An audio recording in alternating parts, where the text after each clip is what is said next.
सुनो सुनो सुनो, आज एक बहुत बड़ा शौक आप लोगों को लग सकता है क्योंकि अर्नब गोस्वामी ने माफ़ी मांगी है। जी हाँ, सही सुना आपने। और किससे माफ़ी मांगी है? कांग्रेस से। अरे लेकिन ये तो कभी माफ़ी नहीं मांगते हैं। ये आज सूरज कहाँ से उगाया? जी हाँ, तो सूरज उगा तो अपनी जगह से है, लेकिन माफ़ी क्यों मांगी गई है वो भी मैं आपको बता देती हूँ। माफ़ी मांगने की वजह यह है क्योंकि इस बार कांग्रेस ने इनका जो झूठ था उसके लिए माफ़ी मंगवाने की कोशिश तो बहुत की, लेकिन ये तो अपने इरादों से कभी भी हटते नहीं हैं क्योंकि इनको पता है कि कांग्रेस क्या बिगाड़ लेगी। तो इन्होंने जो झूठी खबर चलाई थी टर्की में कांग्रेस के दफ्तर को लेकर, एक बिल्डिंग को जहां पर कांग्रेस लिखा हुआ था इस्तांबुल में, उसको कांग्रेस का दफ्तर बता दिया। आप सोचिए, कुछ भी ये लोग करते हैं। माफ़ी मंगवाने की कोशिश की गई लेकिन ये माने नहीं। लेकिन इस बार कांग्रेस ने इसको बहुत सख्ती से लिया, और सख्ती से ये लिया कि अर्नब गोस्वामी के चैनल के खिलाफ केस कर दिया। जैसे ही केस की बात आई, जैसे ही केस हुआ, तो अच्छे को नानी याद आ जाती है क्योंकि पता तो है कि झूठ बोला है। जब झूठ बोला होता है तो आपको पता चल जाता है कि अब इसमें बचने लायक कुछ होगा नहीं। और अर्नब गोस्वामी की तो वो वाला तस्वीर भी आपको याद ही होगी। हाँ, याद है ना आपको? तो अर्नब गोस्वामी की टीम की तरफ से माफ़ी मांगी गई। क्या कहा गया उस माफ़ीनामे में, आइए मैं आपको बताती हूँ।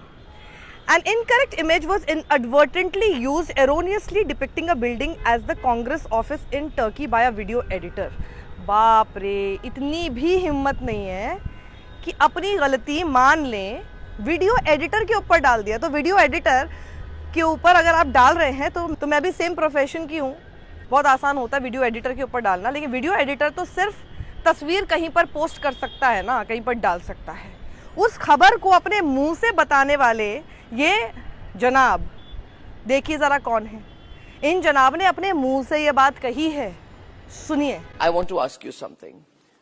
What kind of business does your party have in Turkey?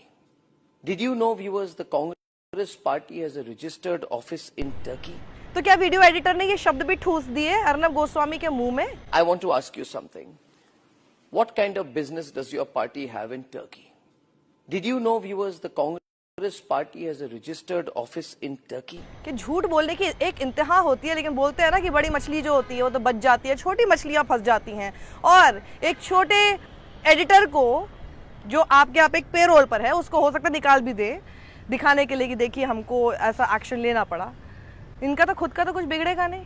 उसने आपको बोला था, ये सारे शब्द आपके मुंह में उसने डाले थे। आगे वो लिखते हैं, डिजिटल डेस्क पर ये वीडियो एडिटर था जिससे ये गलती हो गई due to a technical error, और image had no connection to the content और context of the said video. कोई कनेक्शन नहीं था। This clip was not broadcast on Arnab Goswami debate show. Arnab Goswami की डिबेट शो में ब्रॉडकास्ट नहीं हुई थी। हाँ, कितना बड़ा एहसान कर दिया आपने, चैनल तो आपका है, कहीं पर भी हुई थी। और इस क्लिप को ऑन एयर भी नहीं दिखाया गया, nor was the said erroneous image in any way related to the subject matter being discussed। ना ही इसका कोई रिलेशन जो जिस सब्जेक्ट के ऊपर बातचीत हो रही थी उससे कुछ था। And the inadvertent error occurred after the live show ended and was carried on the digital platform। Digital पे गया ये, तो डिजिटल पे गया तो इसलिए जैसे कि बहुत बड़ी बात नहीं हुई। तो डिजिटल प्लेटफॉर्म आप खुद ही चला रहे हैं ना, आपके नाम से है, आपके चैनल के नाम से है। The moment it was brought to our attention, it was promptly rectified. We sincerely and unconditionally regret the error. The moment it was brought कल से ये खबर चल रही है, लेकिन देखिए कितने लोग इस पर खबर कर भी चुके हैं, पर आपको बड़ी लेट पता चला। ऐसे अगर आप लोगों को खबरें इतनी लेट पता चलेंगी तो क्या खाक न्यूज़ चैनल चलाओगे आप लोग? फिर किसी ने लिखा है कि ये तो अपॉलॉजी भी नहीं है, this is just a regret, कि हम रिग्रेट करते हैं कि ऐसा कुछ हुआ। तो सुप्रिया श्रीनेत कांग्रेस की तरफ से लिखती हैं, shut up cowards, get ready to face the music. वहीं सुप्रिया श्रीनेत ने पहले जब इस पूरी क्लिप को जब शेयर किया था तो लिखा था, Arnab Goswami showed the Istanbul Congress centre as Congress party's office. What next? US Congress is Congress party's overseas offshoot. मतलब इस हिसाब से तो जहाँ पे कांग्रेस लिखा होगा, फिर तो इस हिसाब से अमेरिका का जो यूएस कांग्रेस है उसको आप बोल सकते हो कि ये हमारी जो पार्टी है उसका ऑफशूट है। मतलब हद ही है यार इन लोगों की, कोई रिसर्च नहीं, कुछ नहीं। अब आप सोच लीजिए कि किस तरह से ये लोग खबरें करते हैं आपके सामने। उसके बाद, and trust this fake news peddler in chief to amplify fake false news, can't decide who of the two is more unstable and deranged. आप सोचिए ना, फिर यही तो ये लोग करते हैं। अमित मालविया ने इनके क्लिप का इस्तेमाल किया, अपने पूरे सारे व्हाट्सएप यूनिवर्सिटी तक पहुंच चुकी होगी ये क्लिप, जिसको लेके अभी आप बड़ा रिग्रेट यहाँ पे दिखा रहे हैं। अमित मालविया ने लिखा, did you know that the Congress party has a registered office in Turkey? Can Rahul Gandhi explain what necessitated this move? This is bizarre and inexplicable on multiple levels India deserves to know. Remember, the enemy's friend is an enemy too. ये इन्होंने कांग्रेस को enemy बताना शुरू कर दिया था और अभी तक कितने लोगों के व्हाट्सएप पर ये आ चुका होगा। तो ये खबर जब जुबैर ने शेयर की थी तब लिखा था कि अर्नब ने इस्तांबुल कांग्रेस सेंटर को ऐसा दावा करके कहा कि ये कांग्रेस का ऑफिस है। फिर उस पर पवन खेड़ा ने उस पर कोट ट्वीट करके लिखा कि according to Arnab Goswami, Republic and BJP, इन लोगों की माने तो इस्तांबुल कांग्रेस सेंटर जो है वो तो कांग्रेस पार्टी का ऑफिस है और it actually is a convention centre. Basically convention centre है जो कि इस्तांबुल मेट्रोपॉलिटन म्यूनिसिपैलिटी ओन करती है। अर्नब और अमित मालवीय के लॉजिक के हिसाब से तो फिर हम लोग कांग्रेस प्लाजा होटल शिकागो में जो स्थित है उसको भी ओन करते होंगे।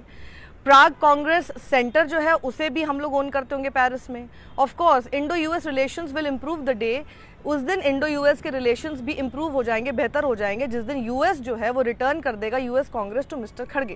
ये पहले तो उन्होंने इसको मजाक में उड़ाया लेकिन फिर तभी समझ जाना चाहिए था, तभी माफ़ी मांग लेनी चाहिए थी, लेकिन नहीं, ये लोग कहाँ माफ़ी मांगते हैं। ये लोग कभी किसी चीज़ के लिए माफ़ी नहीं मांगते। पूरे देश में इतना जहर फैला रखा है उसके लिए माफ़ी नहीं मांगते। इतनी सारी झूठी खबरें दिखा चुके हैं पहले से, उसके लिए कभी माफ़ी नहीं मांगते। कितनी बार इनकी झूठ, कितनी बार तो वीडियो गेम्स के सीन्स इन लोगों ने दिखाए हैं वॉर के बताकर, वो सब बताए गए। न जाने कितना झूठ इन लोगों ने परूसा। और उसके बाद हु कैन फॉरगेट पुलवामा के बाद जब चैट्स बाहर आई थी तो अर्नब गोस्वामी फिर चैट्स लीक हुई और सामने आया that he actually spoke like this, that we won it like crazy. हम लोग कितने अच्छे जीत कर आए क्योंकि टीआरपी में हम आगे हो गए। तो टीआरपी का सारा खेल है और इनको लगता है कि विपक्ष है जो कांग्रेस है, हमारे ऊपर जब हाथ है किसी का तो फिर ये लोग कौन सी खेत की मूली हैं। लेकिन जब केस हुआ तब भी अपॉलॉजी अभी नहीं है कांग्रेस की तरफ से। जब सुप्रिया सुनेत लिखती हैं shut up cowards, be ready to face the music, इसका मतलब ये समझ में आता है that they are not ready to budge और वो इस केस को पीछे नहीं करेंगे। आपकी क्या राय है? क्या करना चाहिए कांग्रेस को? क्या इनके इस फिजूल के माफ़ीनामे को, जिसमें माफ़ी भी नहीं दिख रही है और जिसमें इन्होंने एक दूसरे कर्मचारी को बीच में अंडर द बस थ्रो कर दिया है, कावर्ड्स बेसिकली ऐसा ही करते हैं, एक वीडियो एडिटर को इन्होंने बीच में धकेल दिया। तो अपनी राय दीजिए कि ऐसे में क्या इनको माफ़ करना चाहिए और हमारे वीडियो को ज़्यादा से ज़्यादा लोगों तक पहुंचाइए। झूठ क्योंकि ऑलरेडी पहुंच चुका है कई सारे व्हाट्सएप ग्रुप्स तक, तो ज़रा सच भी पहुंचा दीजिए। ये माफ़ीनामा भी उन सब जो अमित मालवीय की तरफ से भेजे गए होंगे जैसे लोगों के पास, उन तक ये वाला भी वीडियो पहुंचना चाहिए। हमारे यूट्यूब चैनल को सब्सक्राइब कीजिए। कंट्रीब्यूट कर सकते हैं हमारी टीम को तो रेजर पे का लिंक आपको डिस्क्रिप्शन बॉक्स में मिल जाएगा, वहाँ पर क्लिक करके ज़रूर जो भी कॉन्ट्रीब्यूशन दे सकते हैं, नो अमाउंट इज़ लेस, आप ज़रूर कंट्रीब्यूट कीजिए। हमारी टीम का मोराल हमेशा बढ़ता रहेगा इस हेल्प और सपोर्ट से। सत्यमेव जयते।